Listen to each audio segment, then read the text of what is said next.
Halo Sobat Gaspol, kabar juangan dan tentu saja bensin yang lebih mahal dari kopi kekinian. Reporter kita di lintasan sempat bilang, Veda itu kayak wifi, makin jauh makin kencang. Jadi apa sebenarnya yang bikin dunia balap terpana?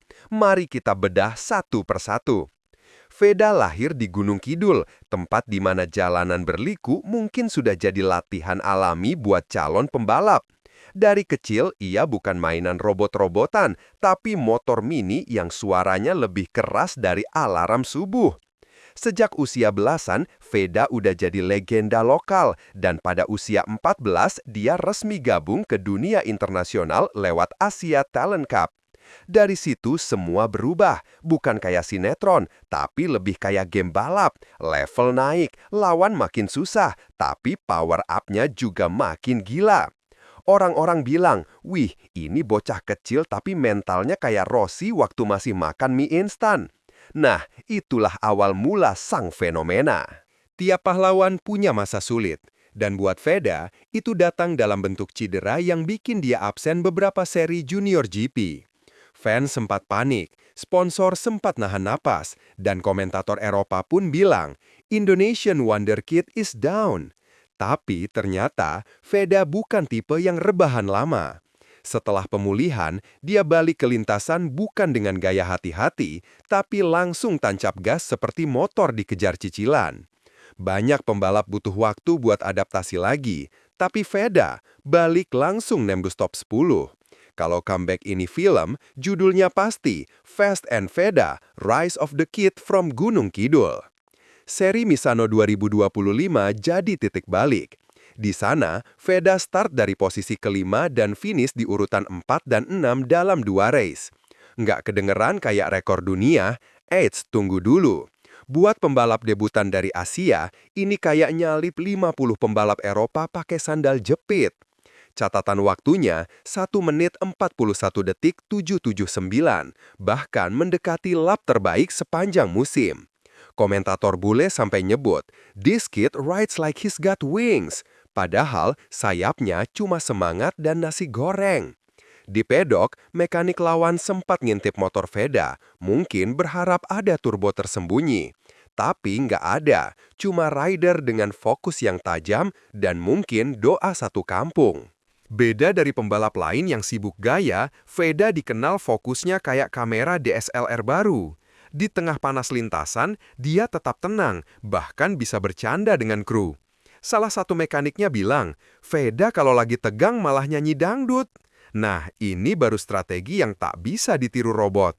Dalam setiap balapan, dia cepat beradaptasi dengan kondisi lintasan, entah hujan, angin, atau penonton yang teriak, "Gaspol deh!" dari tribun. Gaya balapnya efisien dan agresif, tapi tetap elegan, kayak nasi padang yang disajikan di restoran bintang 5.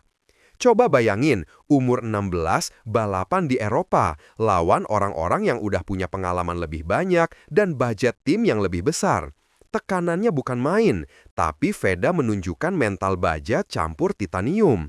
Ketika pembalap lain khawatir soal setup motor, dia malah fokus pada start sempurna. Reporter di padok bilang, anak ini kayak nggak punya rasa takut. Ya mungkin satu-satunya yang dia takutkan cuma disuruh mandi sebelum balapan. Lucunya, Veda sering bilang ke media, saya sih cuma mau nikmatin balapan. Nah, kalau semua orang segabut ini tapi tetap cepat, dunia balap bisa bergetar.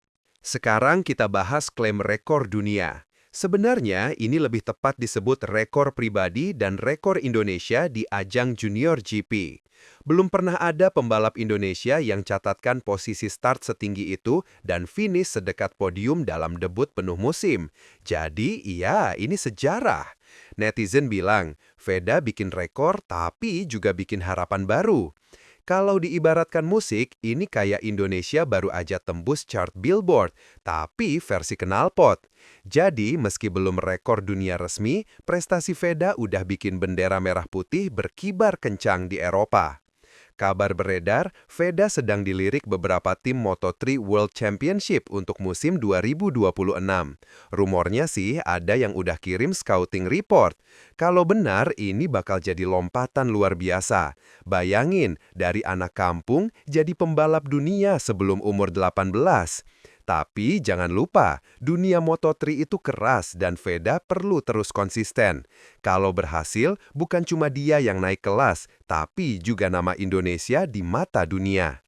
Seorang pengamat bilang, kalau Veda tembus Moto3, itu kayak Garuda punya turbocharger. Wah, siap-siap aja dunia. Efek dari prestasi Veda ini luar biasa. Dari fans sampai tukang bakso ikut nonton Junior GP. Bahkan katanya, ada warung di Gunung Kidul yang ganti nama jadi Warung Gaspol Veda. Pemerintah daerah mulai bangun sirkuit mini, anak-anak kecil mulai latihan wheelie pakai sepeda. Lucunya, banyak netizen bilang, Veda ini bukan cuma pembalap, tapi motivator nasional. Iya betul, karena lihat dia aja udah bikin orang semangat ngejar mimpi. Cuma, jangan semua ikut ngebut di jalan raya ya. Lintasan balap itu tempatnya di sirkuit, bukan di depan Indomaret. Veda Ega Pratama bukan cuma soal kecepatan, tapi soal ketekunan, disiplin, dan semangat anak bangsa. Di usia muda, dia sudah menembus batas yang dulu dianggap mustahil. Jadi, kalau kamu hari ini lagi males-malesan, ingat, ada anak 16 tahun di Eropa yang berjuang keras mengibarkan merah putih. Siapa tahu, di tahun depan kita bakal lihat namanya di podium Moto3, dan seluruh dunia akhirnya sadar, pembalap Indonesia bukan kaleng-kaleng, tapi full carbon Kevlar edition. Dan kalau Veda nonton ini, bro, jangan lupa bawa sambal kalau ke Spanyol lagi, biar makin ngebet.